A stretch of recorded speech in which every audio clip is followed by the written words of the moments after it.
estamos. Bueno. Sí. Bueno, ainda que ven un pouco coa lingua fora. Sí. Pois... Vale, así me oís bien. Bueno, disculpad, sí, con la lengua afuera, eso es por salir con el tiempo. Un poco justo y no contar, ¿no?, con que las infraestructuras están todo el rato en renovación, ¿no?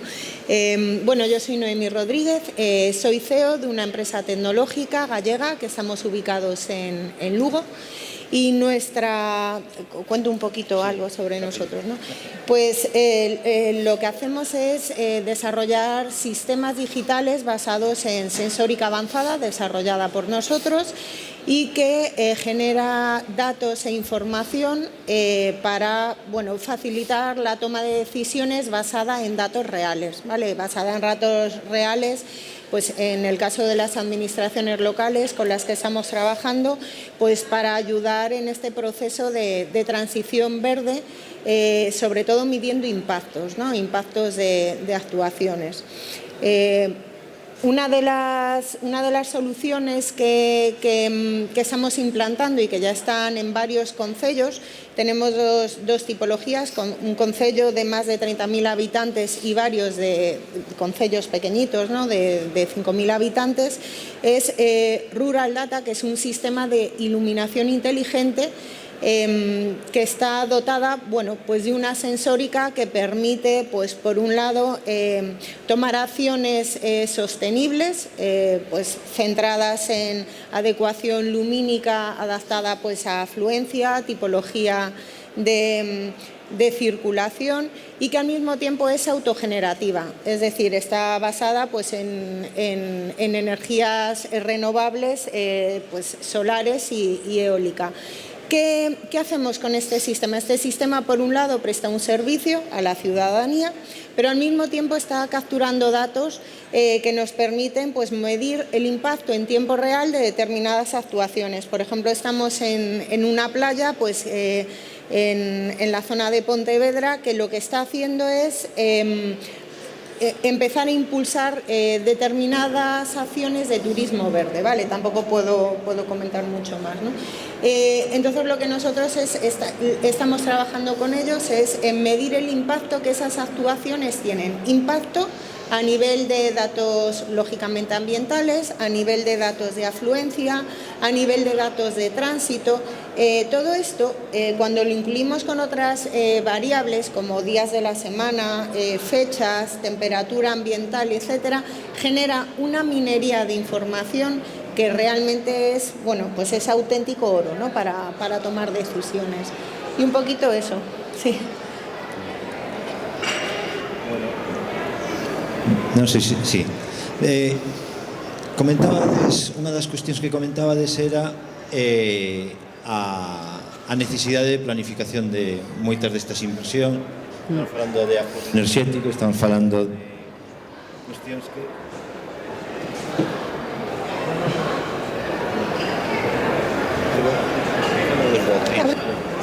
Bueno.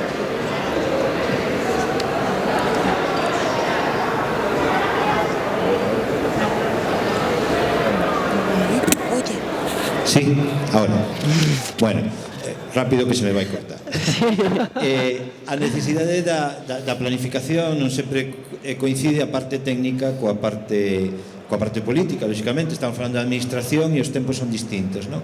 Agora, como valorades a importancia? Sobre todo, que é algo que saiu ao largo de todo o Congreso, que a necesidade de ter proxectos listos para cando salen as axudas e non ter que improvisar o que presentamos as axudas a 15 días vista, non? É dicir, estamos falando de proxectos grandes, estamos falando de proxectos máis pequenos, pero o interesante que a administración local este preparada, empece a traballar con unha previsión e ter unha planificación, que falábamos hoxe con alguén que vai ter unha ponencia sobre mobilidade despois, o señor Cañavete, que me decía: home, moi importante a planificación a nivel da administración. E eu creo, eu acordo de cando traballamos nos termos de marketing, non?, que falaba que eso dos plans parece que son para os grandes, e tamén deben de ser para os pequenos, porque son os que menos tempo teñen para facer as cousas e os que menos capacidade teñen de improvisar. Co cal, un pouco este tema, non? Cal é a capacidade ou como vos atopades a cuestión da planificación e a importancia da planificación para... Pois, non sei se me escoita, creo que non. Escoitaseme. No, se non deixame o... A ver, agora sí. Bueno, creo que tes toda a razón, que evidentemente temos que ir sempre da man, porque senón non vamos a ningures.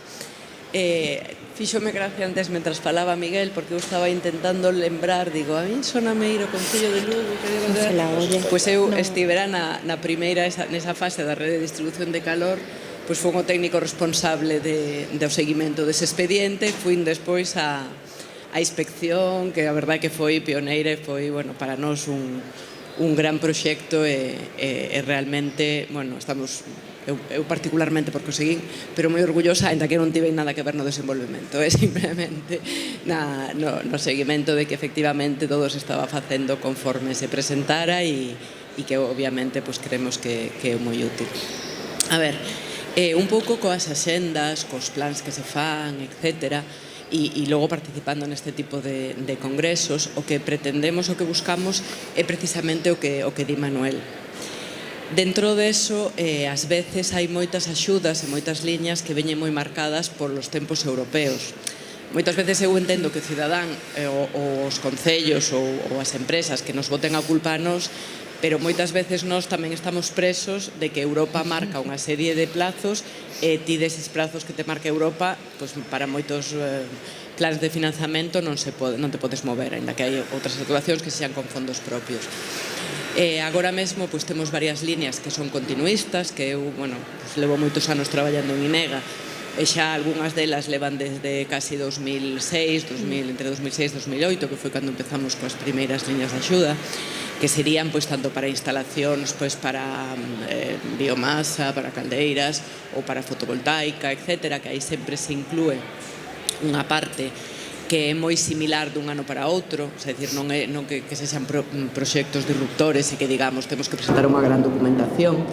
O que sí que é certo que temos esa asignatura que medio pendente, que estou totalmente de acordo con Miguel, con que hai que reducir moito o que sería todos os procedementos administrativos ligados a unha tramitación, porque moitas veces hai que exixir demasiado papel, que a veces tamén ven polas auditorías posteriores que se nos fan dende Europa, pero bueno, que é certo que canto máis baixemos ese volumen de documentos a tramitar e a revisar, pois é máis fácil para todos, para presentar por un lado e para nos ver as justificacións tal por outro. Pero bueno, dentro desas planificacións que falabas, creo que hai unha liña de INEGA que é a primeira vez que a temos e bueno, todavía está aberta, pecha a mediados de maio, que sería un pouco para a planificación de proxectos que se poidan facer en concellos, tanto en entidades locais por un lado como en entidades, en comunidades enerxéticas por outro.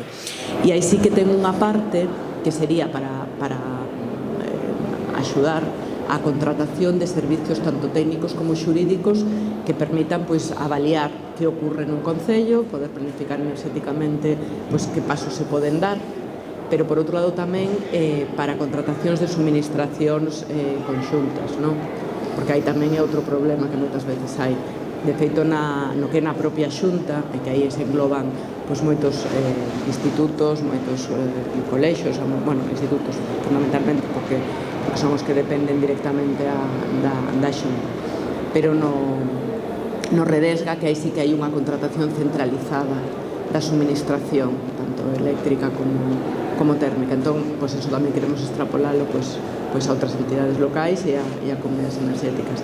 Pero, bueno, obviamente estamos abertos a que todas as suxerencias que nos cheguen podamos incorporalas. Eso, creo que INEGA bastante dialogante. Outras veces o problema é como conseguir ese financiamento que a veces Europa nos encorseta e non nos permite. Pero, bueno, sempre hai unha flexibilidade con fondos propios. E non me enredo máis, que senón... Gracias. Bueno, é que vamos un poquinho fora de sinto. Temos que dar paso ao seguinte panel.